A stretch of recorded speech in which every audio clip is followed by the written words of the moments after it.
Hi, welcome back to Reliant Institute of Technology. ഇന്ന് നമ്മൾ എടുക്കുന്നത് കോളത്തിൻ്റെ ബേസ് പ്ലേറ്റ് കണക്ഷനാണ്. നമ്മളപ്പോൾ കഴിഞ്ഞ ക്ലാസ്സുകളിലൊക്കെ നമ്മൾ എടുത്തത് ഏതായിരുന്നു? നമ്മൾ ഗസറ്റ് കണക്ഷനായിരുന്നു. വെർട്ടിക്കൽ ബ്രേസിൻ്റെ ഗസറ്റ് കണക്ഷൻസ് കൊടുത്തു. അപ്പോൾ എല്ലാ ഗസറ്റും കൊടുക്കാൻ പറഞ്ഞായിരുന്നു. കോളത്തിൻ്റെ ഫ്ലാഞ്ചിലോട്ടും വെബിലോട്ടും വരുന്നതും ബോട്ടത്തിലും കൊടുത്ത് വെച്ചേക്കും. നമുക്ക് ബേസ് പ്ലേറ്റ് കൊടുത്തിട്ട് നമുക്ക് ആ സമയത്ത് മോഡിഫൈ ചെയ്യാം. അപ്പോൾ ബേസ് പ്ലേറ്റ് കൊടുക്കാനായിട്ട് നമ്മൾ കണക്ഷൻ എലിവേഷനിൽ വേണം കൊടുക്കാൻ, ഒരിക്കലും 3Dയിൽ കണക്ഷൻ കൊടുക്കാതിരിക്കുക.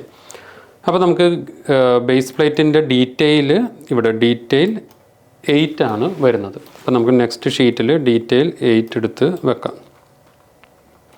ഡീറ്റെയിൽ 8 എടുത്തു. ഇനി നമുക്ക് ഗസറ്റിൻ്റെ കണക്ഷൻ നമ്പർ 1047 ഇതാണ് വരുന്നത് കേട്ടോ. 1047 ആണ് കണക്ഷൻ നമ്പർ. ഇനി നമുക്കൊരു എലിവേഷൻ എടുത്ത് വെക്കാം. നമുക്ക് ഗ്രിഡ് 1ൻ്റെ എലിവേഷൻ എടുത്തു.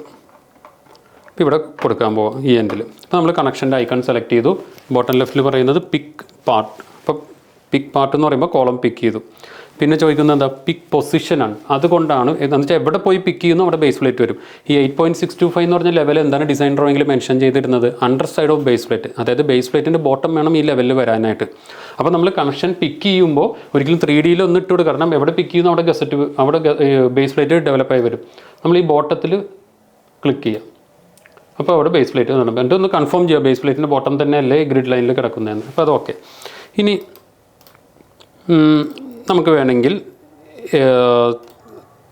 3D വ്യൂവിൽ വേണമെങ്കിൽ 3D വ്യൂവിൽ നോക്കാം, ഇല്ലെങ്കിൽ ഓക്കെ. ഇനിയിപ്പോൾ നമുക്ക് വേണ്ടത് ബോൾട്ടിൻ്റെ ഡിസ്റ്റൻസ്. എപ്പോഴും നിങ്ങൾ കണക്ഷൻ കൊടുത്തു കഴിഞ്ഞിട്ട് ഒന്ന് ചെക്ക് ചെയ്ത് നോക്കണം കേട്ടോ. അപ്പോൾ നമുക്ക് കണക്ഷൻ കൊടുക്കാനായിട്ട് കണക്ഷൻ്റെ പ്രോപ്പർട്ടി എടുക്കാം. ഇനി വാല്യൂസ് എല്ലാം നമുക്ക് സെറ്റ് ചെയ്യണമല്ലോ. സെറ്റ് ചെയ്യാനായിട്ട് നമുക്ക് നോർമൽ നമ്മൾ പറഞ്ഞത് എങ്ങനെയായിരുന്നു? നമ്മൾ ഇവിടെ കൊടുക്കുന്നത് ബേസ് പ്ലേറ്റിൻ്റെ തിക്നെസ്. ഇവിടെ എത്ര 16 mm തിക്ക് ബേസ് പ്ലേറ്റ് പറയുന്നുണ്ട്. M24ൻ്റെ ബോൾട്ടാണ് പറയുന്നത്. അത് ഹോൾ M24ൻ്റെ കൊടുക്കണം. 28 ഹോളല്ല ബോൾട്ട് ചെയ്യാനായിട്ട് M24ൻ്റെ ആങ്കർ ബോൾട്ടാണ്. നമ്മൾ ഇത് കഴിയുമ്പോൾ ആങ്കർ ബോൾട്ട് എങ്ങനെ സെറ്റ് ചെയ്യണമെന്ന് പറയും. അപ്പോൾ ആങ്കർ ബോൾട്ട് കൊടുക്കണം. പിന്നെ 28 ഡയയുടെ ഹോൾ കൊടുക്കണം. 4 നമ്പറിൻ്റെ ബോൾട്ട്. പിന്നെ ഡിസ്റ്റൻസ് ഇവിടെ തന്നിട്ടുണ്ട്. അപ്പോൾ നമുക്ക് ഇതേപോലെ കൊടുക്കാനായിട്ട് നമുക്ക് ആദ്യം തന്നെ പാർട്സിൽ പോവാം. പ്ലേറ്റിൻ്റെ തിക്നെസ് 16 mm തിക്ക് ഫിൻ പ്ലേറ്റ് എന്ന് പറഞ്ഞത്. അപ്പോൾ 16 കൊടുത്താൽ ബ്രെത്തും ഹൈറ്റും കൊടുക്കണം എന്നില്ല. ഞാൻ നേരത്തെ പറഞ്ഞാൽ ബോൾട്ടഡ് കണക്ഷൻ ആയിട്ട് ബോൾട്ടിൽ നമുക്ക് സെറ്റ് ചെയ്യാം. പ്ലേറ്റിൽ PL കൊടുക്കാം. ചില പ്രൊജക്റ്റുകളിലൊക്കെ ക്ലൈൻറ്റ് ഇപ്പോൾ ബേസ് പ്ലേറ്റ് ആയതുകൊണ്ട് BP എന്ന് കൊടുക്കാൻ പറയും ഐഡൻറ്റിഫൈ ചെയ്യാനായിട്ട്. അപ്പോൾ നമുക്കത് PL തന്നെ കിടക്കട്ടെ. 1 S275 നെയിം നമുക്ക് ബേസ് പ്ലേറ്റ് എന്ന് കൊടുക്കണം. ബേസ് പ്ലേറ്റ് എന്ന് കൊടുത്തു.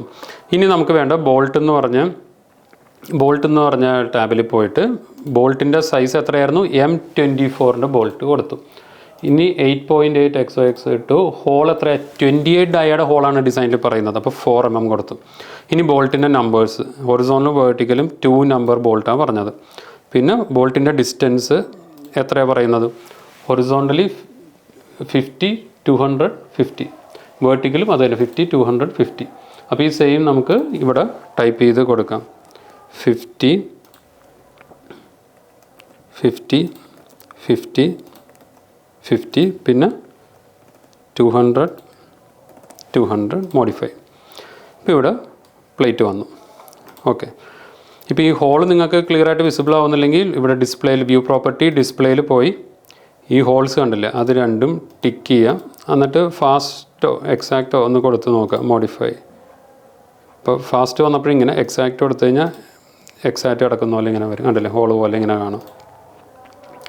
അപ്പോൾ നമുക്കിനി വേണ്ടതെന്ന് വെച്ച് കഴിഞ്ഞാൽ ഇപ്പോൾ നമ്മൾ ഹോളെല്ലാം സെറ്റ് ചെയ്തു. ഇനി PDF നോക്കിയാൽ ഇവിടെ സ്റ്റിഫ്നേഴ്സ് കൊടുക്കാൻ പറഞ്ഞു. 12 mm തിക്ക് സ്റ്റിഫ്നർ പ്ലേറ്റ് രണ്ട് സൈഡിൽ. കോളത്തിൻ്റെ വെബിൻ്റെ ലെഫ്റ്റും റൈറ്റും സ്റ്റിഫ്നർ പ്ലേറ്റ്. നമുക്ക് കോളത്തിന് ഒരു സ്റ്റെബിലിറ്റി കിട്ടണമെങ്കിൽ എപ്പോഴും സ്റ്റിഫ്നേഴ്സ് വേണം. ആസ് പെർ ഓഷോ സ്റ്റാൻഡേർഡ്സിൽ 4 ഹോൾസ് വേണം. പിന്നെ നമ്മൾ സ്റ്റിഫ്നറും പ്രൊവൈഡ് ചെയ്യണം വെബിൽ ലെഫ്റ്റും റൈറ്റും. അതായത് ഇതല്ലേ വെബ് വരുന്നത്. ഈ വെബിൽ ഇതാണ് വെബ് വരുന്നത്. ഈ വെബിൽ ലെഫ്റ്റും റൈറ്റും സ്റ്റിഫ്നർ കൊടുക്കണം. അപ്പോൾ ഈ സ്റ്റിഫ്നർ കൊടുക്കാനായിട്ട് നമുക്ക് സ്റ്റിഫ്നേഴ്സ് എന്ന് പറഞ്ഞ പേജിൽ പോവാം. ഇവിടെ ഒരുപാട് സ്റ്റിഫ്നേഴ്സിൻ്റെ നമ്പേഴ്സ് വന്നിട്ടുണ്ട്. നമുക്ക് ഏതൊക്കെ നമ്പറാണോ ആവശ്യമുള്ളത് അത് ഈ കോളത്തിൽ ടൈപ്പ് ചെയ്ത് കൊടുത്താലേ ഇവിടെ സ്റ്റിഫ്നർ ഓണായി വരുള്ളൂ. അപ്പോൾ നമുക്ക് വെബിൻ്റെ ലെഫ്റ്റും റൈറ്റും സ്റ്റിഫ്നർ വേണം. അപ്പോൾ ലെഫ്റ്റ് വെബ് എന്ന് പറയുന്നത് ഈ കാണുന്നത്. അതിൻ്റെ ലെഫ്റ്റും റൈറ്റും 7ഉം 8ഉം ആണ് വരുന്നത്. അപ്പോൾ ഇവിടെ 7 സ്പേസ് 8 കൊടുക്കാം. മോഡിഫൈ സെലക്ട് ആയിട്ടില്ല. മോഡിഫൈ. ഇപ്പോൾ അവിടെ സ്റ്റിഫ്നർ വന്ന് കിടക്കുന്നുണ്ടോ? പക്ഷേ സ്റ്റിഫ്നറിൻ്റെ ഇനി സൈസൊക്കെ മാറ്റണം. അപ്പോൾ പാർട്സിൽ പോയി കഴിഞ്ഞാൽ സ്റ്റിഫ്നറിൻ്റെ തിക്നെസ് എത്രയാണ് പറഞ്ഞേക്കുന്നത്? 12 mm തിക്ക് സ്റ്റിഫ്നർ പ്ലേറ്റ്. അപ്പോൾ 7ഉം 8ൻ്റെയും നേരെ 12 ബ്രെത്ത് എന്ന് പറയുന്നത് അളന്നെടുക്കണം. വെബിൻ്റെ ഫേസ്, ഈ വെബിൻ്റെ ഫേസിൽ നിന്ന് ബേസ് പ്ലേറ്റിൻ്റെ ഈ എൻഡ് വരെയുള്ള ഡിസ്റ്റൻസ് ആണ് വിഡ്ത്തായിട്ട് കൊടുക്കേണ്ടത്. അപ്പോൾ അത് നമുക്ക് ടോപ്പ് വ്യൂവിലോ എലിവേഷനിലോ എവിടെയെങ്കിലും പോയിട്ട് നോക്കാം. അപ്പോൾ ഞാനൊരു എലിവേഷൻ എടുത്തു, ഒന്ന് റീഡ്രോ ചെയ്തേക്കാം. എന്നിട്ട് മെഷർ ചെയ്യാം. എഫ് ഞെക്കി വെബിൻ്റെ ഫേസ് എന്ന് പറയുന്നത് ഇവിടെ സെൻറ്ററല്ല, ഈ ഫേസ് ഇവിടെ നിന്നും ബേസ് പ്ലേറ്റിൻ്റെ എൻഡ് വരെയുള്ള ഡിസ്റ്റൻസ് കേട്ടോ. വെബിൻ്റെ ഫേസിൽ നിന്ന് എടുത്താൽ, അല്ലാണ്ട് കോളത്തിൻ്റെ സെൻട്രൽ ലൈനിൽ നിന്നല്ല, ഫേസിൽ നിന്ന് ഇവിടം വരെയുള്ള ഡിസ്റ്റൻസ് 147. ഈ 147 എന്ന് പറഞ്ഞ ഒരു വാല്യൂ അങ്ങനെ നമ്മൾ റൗണ്ട് 5ൻ്റെ വാല്യൂസ് വെച്ച് കൊടുക്കുക. 145 അങ്ങനെ, അല്ലെങ്കിൽ 150 ഒന്നും കൊടുക്കരുത്, കാരണം പ്ലേറ്റ് പുറത്തോട്ട് പോകും. ഉള്ളിൽ ഇച്ചിരി കയറി എന്നാലും കുഴപ്പമില്ല. പിന്നെ അപ്പോൾ ഞാനിവിടെ 145 എടുത്തു. ഹൈറ്റ് നമുക്ക് തന്നിട്ടില്ല, ഒരു 300 നിങ്ങൾ കൊടുത്തേക്കാം. 300 കൊടുത്തു, സെലക്ട് ചെയ്തു, മോഡിഫൈ. അപ്പോൾ അത് മോഡിഫൈ ആയതുണ്ടോ. ഇനി ആ 3Dയിൽ ഒന്ന് പോയി ചെക്ക് ചെയ്ത് നോക്കാം. അപ്പോൾ ഇത് വന്നു. ഇനി നമുക്ക് സ്റ്റിഫ്നെസ് കൊടുക്കുമ്പോൾ ഇവിടെ ഡീറ്റെയിൽ 12 അത് ക്ലിയർ ആയിട്ട് കൊടുത്തിട്ടുണ്ട്. ഡീറ്റെയിൽ 12 നോക്കിയാൽ ഇവിടെ ഈ ചാംഫർ കണ്ടോ. ഈ ചാംഫർ നമ്മൾ, അതായത് ഷാർപ്പ് ഫാബ്രിക്കേഷൻ ഓഷോ സ്റ്റാൻഡേർഡ് പ്രകാരം നമുക്ക് ഷാർപ്പ് എൻഡ്സ് ഒരിക്കലും വരാൻ പാടില്ല. അതായത് ആ ഷാർപ്പ് എൻഡ് വെച്ചിട്ട് ഫാബ്രിക്കേഷൻ ചെയ്യുന്നവരുടെ തട്ട് മുറിയോ ഒന്നും ചെയ്യാൻ പാടില്ല എന്ന റൂൾ. അതുകൊണ്ട് നിങ്ങൾ ശ്രദ്ധിച്ചറിയാം, ഒരു ഇൻ്റർനാഷണൽ എക്സ്പോർട്ടിംഗ് ക്വാളിറ്റി ഉള്ള ഒരു ഐറ്റം ആണെന്നുണ്ടെങ്കിൽ ഒരിക്കലും ഒന്നിൽ ഷാർപ്പ് എഡ്ജസ് വരില്ല. നിങ്ങളുടെ സിസ്റ്റം നോക്കുക, ലാപ്ടോപ്പിൻ്റെ എഡ്ജസ് നോക്കുക, നിങ്ങളുടെ മൊബൈലിൻ്റെ എഡ്ജസ് നോക്കുക, ഒക്കെ ചെറിയൊരു കർവ് ഉണ്ടാവും. അപ്പോൾ അതാണ് ഒരിക്കലും ഷാർപ്പ് എൻഡ് വരാൻ പാടില്ലെന്ന് പറയുന്നത്. അപ്പോൾ നമുക്കതിന് ഇവിടെ ചാംഫർ ചെയ്ത് കൊടുക്കാം. ഇതിനൊരു ഇന്ന വാല്യൂ ഒന്നുമില്ല, നമുക്കൊരു അസ്യൂം ചെയ്തൊരു വാല്യൂ കൊടുക്കാം. അതേപോലെ ഇവിടെയും ചാംഫർ ചെയ്തിട്ടുണ്ട് കണ്ടോ. ഇവിടെയും താഴെയും ഒരു കട്ടിങ് വന്നിട്ടുണ്ട്. അപ്പോൾ ആ കട്ടിങ് എന്തുകൊണ്ടാണെന്ന് വെച്ചാൽ, ആദ്യം തന്നെ ഇവർ കോളവും ബേസ് പ്ലേറ്റും തമ്മിൽ വെൽഡ് ചെയ്യും. ഈ വെൽഡ് ഇങ്ങനെ പ്രൊജക്റ്റ് ചെയ്തിരിക്കും. ഈ പ്ലേറ്റ് ഇവിടെ കൊണ്ടുവന്ന് വെക്കാൻ പറ്റത്തില്ല, വെൽഡിലിടിക്കും. അപ്പോൾ അതുകൊണ്ടാണ് ഈ താഴെ കട്ട് ചെയ്ത് കളയുന്നത്. ഇതൊക്കെ കട്ട് ചെയ്യാനായിട്ട് പിക്ചർ എന്ന് പറഞ്ഞ ടാബിൽ 7, 8 ഇവിടെ നമുക്ക് ഡിസ്റ്റൻസ് കൊടുക്കാം. ഞാനൊരു 75 ഇട്ട് കൊടുക്കുകയാണ്. ഇവിടെയും 75. താഴത്തെ കട്ടിങ് ഞാനൊരു 15 കൊടുക്കുക. നമുക്ക് 6 mm വെൽഡാണ് ഇവർ പറയുന്നത്. ഇതുണ്ടോ 6 mm വെൽഡാണ്. പക്ഷേ നമ്മൾ പൊതുവേ ബേസ് പ്ലേറ്റിൻ്റെ ഏരിയയിലത്തെ ഈ ചാംഫർ ചെയ്യുമ്പോൾ 6 കൊടുക്കാറുണ്ട് വെൽഡിന് വേണ്ടിയുള്ള. മോഡിഫൈ സെലക്ട് ചെയ്യുക, മോഡിഫൈ. ഇപ്പോൾ ഇവിടെ കട്ടിങ് വന്നുണ്ടോ, കണ്ടില്ലേ, കട്ടിങ് വന്നു, മേളിലും ആ കട്ടിങ് വന്നു. ഓക്കെ. ഇനി ഇതേപോലെ തന്നെ ബാക്കി സ്ഥലത്തെല്ലാം നമുക്ക് ഇതേപോലെ തന്നെ അപ്ലൈ ചെയ്ത് കൊടുക്കുക. നമുക്ക് കോപ്പി ചെയ്യണമെങ്കിൽ നമുക്ക് ഇങ്ങനെയും കോപ്പി ചെയ്യാം. സെലക്ട് ചെയ്തു, റൈറ്റ് ക്ലിക്ക് ചെയ്തു, copy special to another object, column select ചെയ്യുക, ഇവിടെ ക്ലിക്ക് ചെയ്യുക, ഇവിടെ ക്ലിക്ക് ചെയ്യുക, ഇവിടെ ക്ലിക്ക് ചെയ്യുക. ഇങ്ങനെയും നമുക്ക് കോപ്പി ചെയ്യാം കേട്ടോ. റീഡർ ഓഫ് വ്യൂ ഇപ്പോൾ ഇവിടെ വന്നു. ഇനി ഒരു കാര്യം നോക്കണം, ഇതൊന്ന് റൊട്ടേറ്റ് ചെയ്യാം. വേർട്ടിക്കൽ ബ്രേസ് വരുന്ന വെബിലോട്ടേക്ക് ഇത് കണ്ടോ, ഇവിടെ ക്ലാഷായി നിൽക്കുന്നുണ്ടോ. നമുക്ക് സ്റ്റിഫ്നറിലോട്ടേക്ക് ബോൾട്ട് ചെയ്യാനുള്ള ഓപ്ഷൻ ടെക്ലയിലില്ല. എന്തായാലും അവിടെ ഒരു പ്ലേറ്റ് മതിയല്ലോ. നമുക്ക് ഈ സ്റ്റിഫ്നർ കളയുക, പകരം ഈ ഗസറ്റ് കൊടുക്കുക. അപ്പോൾ സ്റ്റിഫ്നർ കളയാനായിട്ട് ഇവിടെ 7, 8 ഏതാണെന്ന് നോക്കണം. ഇവിടെ 7, 8 അത് നോക്കണോട്ടെ, ഏത് സൈഡാണ് പോകുന്നതെന്ന് നമുക്ക് നോക്കണം.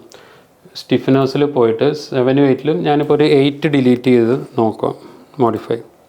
അപ്പോൾ അപ്പുറത്തെ പോയത്. അപ്പോൾ